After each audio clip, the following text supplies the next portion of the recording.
Hello everyone, welcome to MedMade Easy. In today's video, we are going to discuss about acromegaly. Acromegaly is growth hormone hypersecretion occurring in adult life after epiphyseal closure, that is after puberty. The causes or etiology of acromegaly is the most common cause is pituitary adenoma. The rare causes include growth hormone secretion from pancreatic islet cell tumor. The other causes are excessive secretion of growth hormone releasing hormone from hypothalamic lesions or small cell lung carcinoma. Then the clinical features of acromegaly are: first, the bone changes that occurs in acromegaly. There is prominent supraorbital edges, broadening of nose, then there is protrusion of lower jaw, which is also known as prognathism. Then large spade-like hands and large feet are also present in acromegaly. The soft tissue changes that occur in acromegaly are: there is enlargement of lips and enlargement of tongue. Enlargement of tongue is also known as macroglossia. Then visceral enlargement also occur in acromegaly. The organs that are enlarged in acromegaly are thyroid, heart and liver.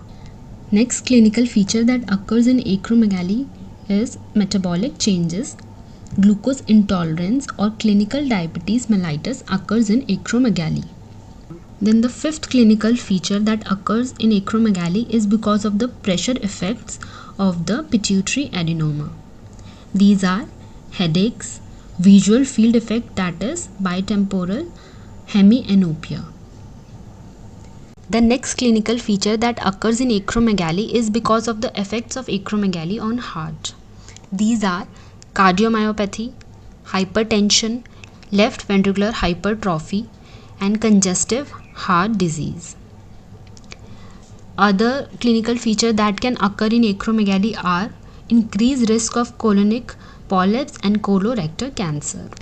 Next, we are going to discuss about the investigations that can be done to diagnose acromegaly if it is suspected.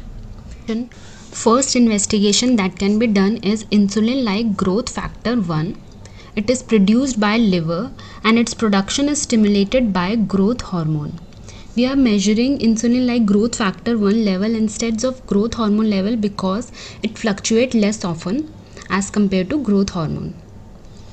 Second investigation that can be done is growth hormone suppression test following an oral glucose load.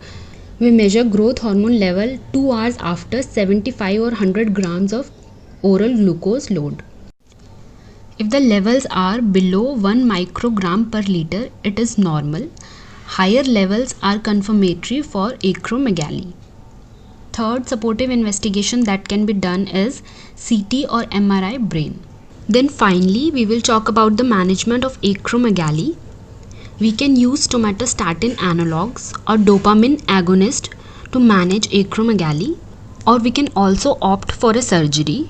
If the cause of acromegaly is pituitary adenoma, the surgery is transsphenoidal surgical removal of adenoma.